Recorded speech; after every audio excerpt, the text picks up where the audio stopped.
फ्रेंडनो, आज मी झटपट अगदी 3 ते 4 मिनिटात होणारा नाश्ता बनवलेला आहे कमी भुकेसाठी आणि पोटभरीचा नाश्ता आहे। हे दोन जरी सँडविच खाल्ले तरी खूप पोट भरतं। तर चला तर झटपट वेळ न वाया घालवता आपण याची रेसिपी पाहून घेऊया। बघा दिसायलाच किती छान चमचमीत आहे आणि अवघ्या कमी साहित्यात जे घरात आहे त्याच्यातच आणि मोजून 3 ते 4 मिनिटात होणारी रेसिपी आहे। चला मग आपण रेसिपी बघून घेऊया। बारीक कांदा चिरून घेतला आहे, टोमॅटो आहे, इथे सिमला मिरची आणि इथे कोथिंबीर आहे। त्यानंतर इथे मी अंडे घेतले, अंड्यामध्ये फक्त मीठ आणि कोथिंबीर टाकून असे स्पूनने फेटून घेतलेले आहे। आणि त्यानंतर ब्रेड घेतलेला आहे बघू शकता। चला तर मग आता आपण सँडविच बनवून घेऊया। फक्त ब्रेड असा घेऊन आणि अंड्यामध्ये डिप करायचा आहे। मध्ये फक्त ब्रेड डिप करून घ्यायचा आहे आणि गॅसवर मी तवा ठेवला आहे, तापलेला आहे, तो ठेवून घ्यायचा आहे। फक्त ब्रेड ह्या अशा पद्धतीने फक्त डीप करायचा आहे। बाकीचा अंडा पण निथरून घ्यायचा आहे। त्यावर लगेच आता आपण जे कांदा टोमॅटो चिरला आहे ते ह्या पद्धतीने टाकून घ्यायचं आहे। शिमला मिरची वगैरे सर्व टाकून घ्यायचं।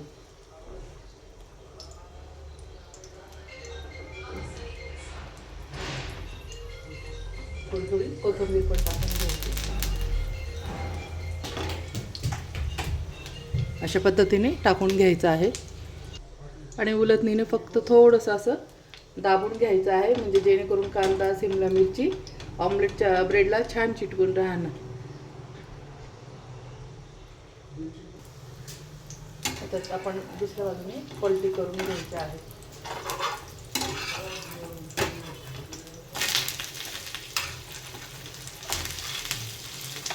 दोन्ही बाजूने मस्त आता शेकून घेऊया परत।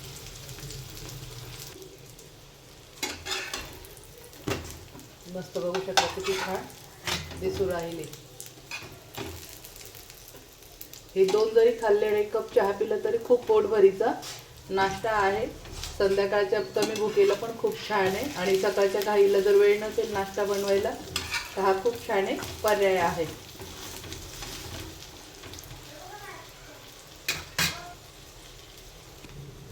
मस्त छान शेकला गेले आहे, आता आपण काढून घेऊया।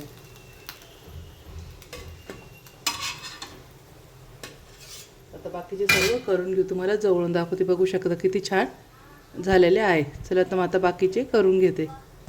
मस्त बघू शकता मैत्रिणींनो, हे झाले आपले मस्त अंडा सँडविच आणि मोमोज चटणी। खूप सुंदर पोटभरीचा नाश्ता आहे आणि कोणी पाहुणे आलं तरी झटपट होणारी रेसिपी आहे किंवा संध्याकाळी कमी भुकेच्या यायला पण खूप छान आहे। तर बघा एकदम झटपट होते, अगदी 4 ते 5 मिनिटात होते। तर कशी वाटली फ्रेंड माझी रेसिपी?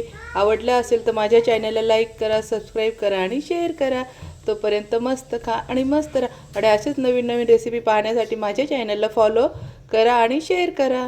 Bye bye.